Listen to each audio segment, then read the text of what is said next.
Today is AT day 56, March 22. That's my mother's birthday. And we just left Boots-Off Hostel. We had a narrow. I feel much better. My knees are much better. And how are you, John, today? I'm feeling good. My knees are feeling a little bit better. Our short day was nice. Cool. And you had a good time with your friends drinking beer? Yeah, maybe had a few too many beers last night. Few too many, but that happens sometimes. So we plan to have about 10 to 12 miles today and find a campsite, and should be an easy day, easy hike, a couple of small hills but not significant elevation. That's it basically, and the weather is gorgeous. Supposed to be sunny until next Thursday, so we are lucky again with the weather. No rain expected. Anyway, you take care and see you on the trail.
sorry about the wind, but we wanted to talk to you about something else called aqua blazing. So when we were at Boots-Off Hostel, Grumpy and the guys at Boots-Off, they do something called aqua blazing. And instead of taking the trail, the Appalachian Trail around the ridge line and hiking, you can actually get a kayak and kayak 8 to 12 miles all the way across the lake. And they'll come pick you up and take you to a hostel called the Rabbit Hole, run by Rabbit and Cat. But anyway, I guess it's another way to hike the trail. I mean, I'm not against it. It's just another cool way to do it. But 8 miles on a kayak is pretty far.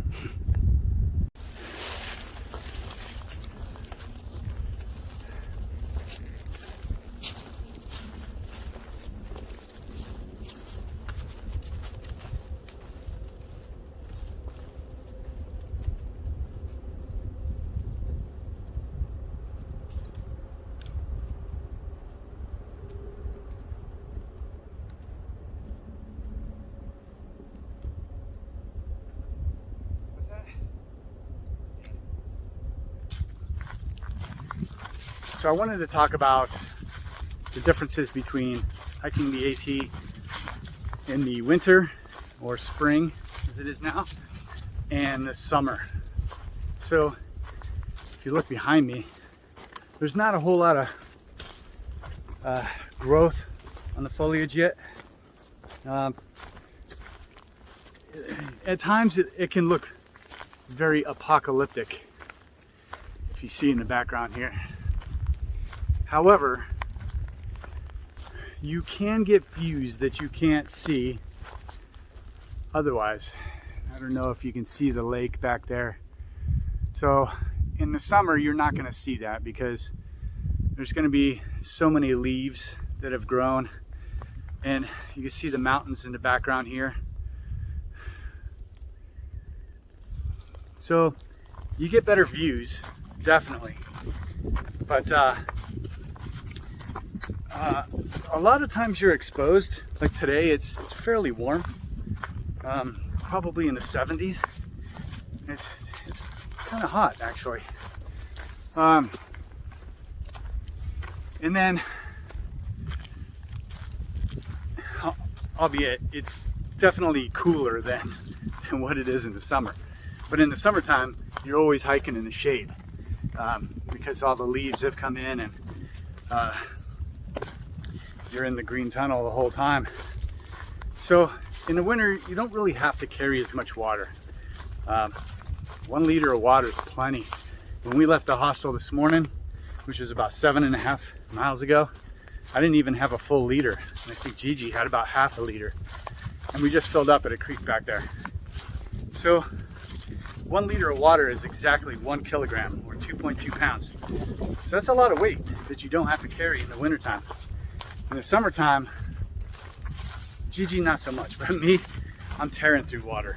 And I'm drinking 6 liters of water a day. And then I'll probably have another liter of water after dinner and a liter of water during dinner.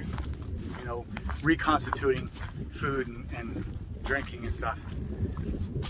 So there are some big differences. Although in the wintertime you have to carry more clothing, right? Maybe you're carrying a sleeping bag liner that you're gonna ditch when it gets warmer, or maybe an extra long sleeve shirt or long underwear or something. But I think altogether it's less weight if you ditch 1 liter of water and probably carry 1 pound of clothing. I don't know. I guess it all depends. Anyway, just my thoughts on the differences between winter, spring, and summer hiking on the AT.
Okay, 13.1 mile day today. We started off right here with the purple bed where Boots-Off Hostel and campground was.